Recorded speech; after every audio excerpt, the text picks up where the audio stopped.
کہ ہاں یہ کرو تم کہ مجھے پیسے کی ضرورت نہیں ہے، قوت کے ذریعے سے مدد کرو۔ قوت کیسی؟ قوت دو طریقے سے ہوتی ہے، ایک تو یہ کہ قوت یعنی آدمی جس کو مین پاور کہا جاتا ہے، بغیر اس کے نہیں کام نہیں ہو سکتا، ایک بڑا کام۔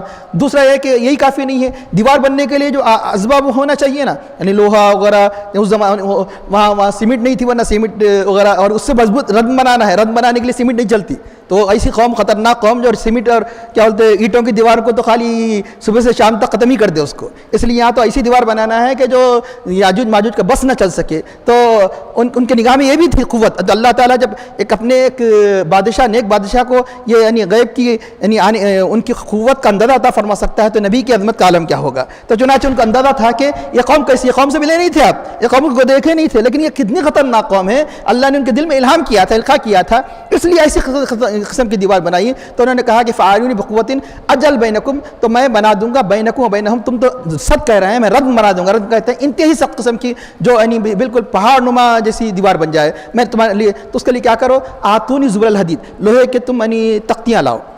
زبر کے معنی تختیاں، اس لیے زبور کو زبور کہتے ہیں کہ وہ تختیوں پر کیونکہ زبور اترا تھا، اس لیے کہا جاتا ہے۔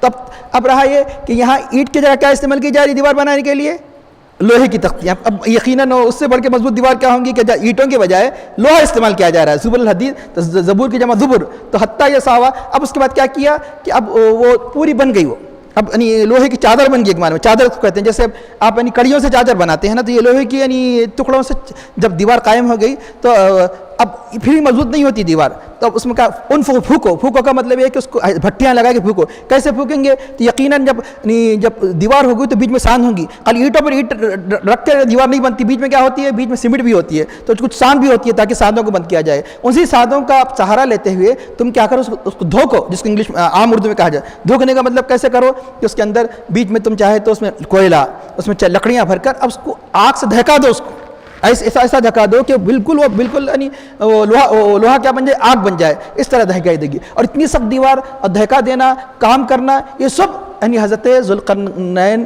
کی کرامت ہے گویا کہ جب یہ آسانی سے کر سکے۔ اتنی سخت قسم کی وہ دیوار کتنی تھی، بسائے 200 گز لمبی تھی، اور کئی گز یعنی چوڑی بعد میں بنائی گئی اس کو، تو 200 گز یعنی لمبی اتنی دیوار کو دہکانا اور اس کی آگ سے محفوظ رہنا، یقیناً یہ بھی ایک کرامت ہے حضرت ذوالقرنین کی۔ حتیٰ یا صحابہ، اب اس کے بعد انہوں نے کہ حتیٰ اذا جعلہ نارا، یہاں تک کہ جب آگ بن گئی، آگ کی طرح نہیں، آگ کی طرح کہا جاتا ہے جب مبالغے کے لیے کسی چیز میں صفت زیادہ پائی جاتی ہے، اسے آگ کی طرح نہیں کہا جاتا، آگ یعنی خود دیوار آگ بن گئی کہ قال آتونی افریق، اب یہاں تانبا لاؤ، نہیں وہ پگھلا ہوا تانبا لاؤ، یہاں تک کہ میرے پاس تانبا لاؤ، افریق علیہ قطرہ، میں اس تانبے کو پگھلتے ہوئے تانبے کو اس پر ڈال دوں۔ تو گویا کیا معنی، مطلب یہ ہوا کہ اینٹوں کو مضبوط کرنے کے لیے کیا لگایا جاتا ہے، سیمنٹ۔ یہاں کیا لگا، یہاں کس کی یعنی مطلب ہے کہ اینٹ اس لوہے کے جو ٹکڑوں کو کس چیز کے ذریعے سے مضبوط کیا جا رہا ہے، یعنی پگھلے ہوئے تانبے کے ذریعے سے یعنی مضبوط کیا جا رہا ہے۔ اس طرح اب اندازہ لگائیے کہ اب یہ سائنس یہ سب اتنی ترقی نہیں کی تھی اس وقت، اللہ تعالیٰ نے سب فہم، قوت وغیرہ کن کو عطا کی تھی،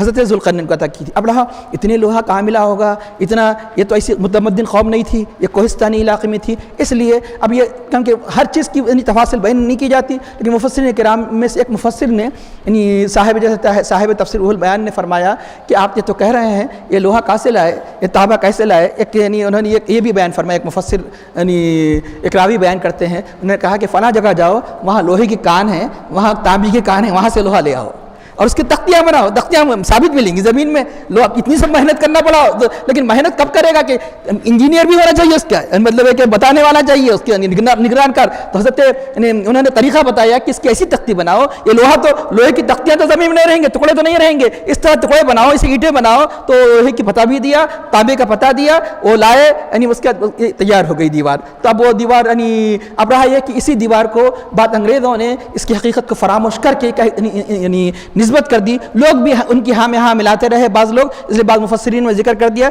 یہ چین کی دیوار ہے۔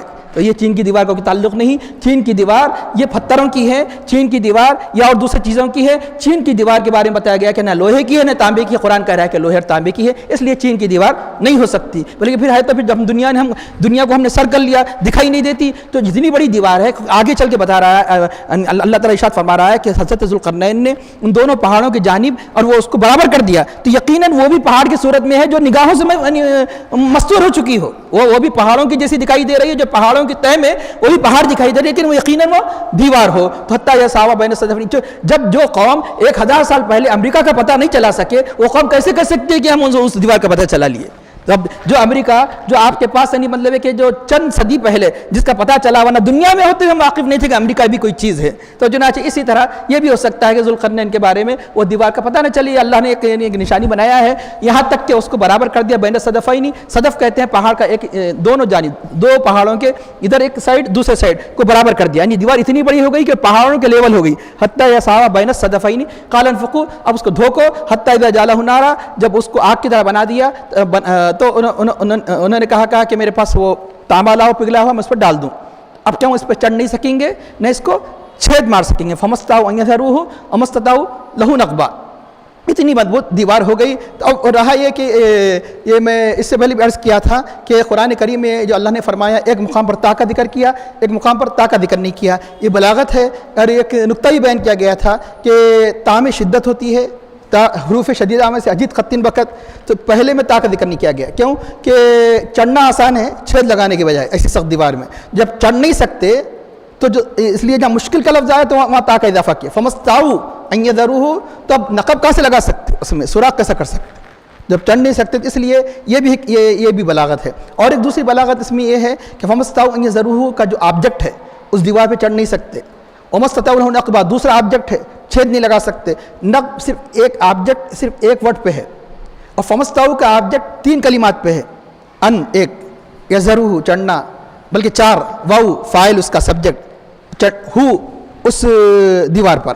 اس لیے جب آبجیکٹ اتنا بڑا ہے تو یہ قرآن کی بلاغت ہے، تو جو ورب کو یعنی میں تخفیف کر دی گئی، اس کو لائٹ کر دیا گیا، اس لیے اس میں دے نکال دیا گیا. یہ فمستطاعوا ان یظہروہ وما استطاعوا لہ نقبا. اتنا عظیم کام انجام دینے کے بعد آپ کیا فرما رہے ہیں؟ ھذا رحمت من ربی.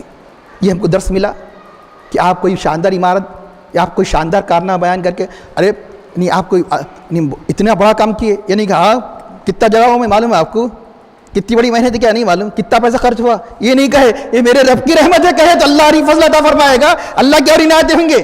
اگر کوئی آپ بڑی بلڈنگ بناتے ہیں معمولی نہیں ہے، یہ بڑی ڈگری حاصل کر لیتے ہیں معمولی نہیں ہے، ایک بڑا پوسٹ حاصل کر لیتے ہیں، تم کو کیا معلوم کہ اس میں کتنے چنے چبانا پڑا. ارے اللہ کی رحمت ساتھ نہیں ہوتی تو تمہارے چنے بھی کام نہیں آتے، یا تمہاری محنتیں کام نہیں آتی، یا تمہاری طاقتیں کام نہیں آتی. تو اس لیے ہر چیز کو کس کی طرف منسوب کرو؟ اللہ کی طرف. اتنی بڑی یعنی اللہ نے سلطنت عطا فرمائی، مشرق کو سر کر لیا، مغرب کو سر کر لیا، اور شمالی یعنی دنیا کے حصے کو سر کر لیا. کیا فرما رہے ہیں؟ ھذا رحمت من ربی، یہ میرے رب کی طرف سے یہ رحمت ہے، ورنہ میں خود یعنی میری اندر طاقت نہیں تھی یہ کر سکوں. حتیٰ اذا جاء وعد ربی، جب میرے رب کے وعدے کا وقت آئے گا تو جعلہ دکا، اس کو چکنا چور کر دے گا. قیامت میں تو سبھی چکنا چور ہو جائے گا. یہ اشارہ ہے کہ جب اللہ نے بہت سی چیزیں حضرت ذوالقرنین کو پر الہام کی، یہ بھی الہام کیا ہوگا کہ یقیناً یاجوج ماجوج کا نکلنا یہ قیامت کی نشانی میں سے ہے. جب یہ مقررہ وعدے کا وقت آئے گا، جیسے کہ اللہ کے حبیب نے اس کی تفصیل بیان فرمائی یاجوج ماجوج کے نکلنے کے بارے میں، تو جب قیامت کا وقت آئے گا تو یقیناً اس وقت تک تو دیوار کا کچھ بگاڑ نہیں سکے گا، لیکن وہ وقت جب آ جائے گا تو اللہ اس کو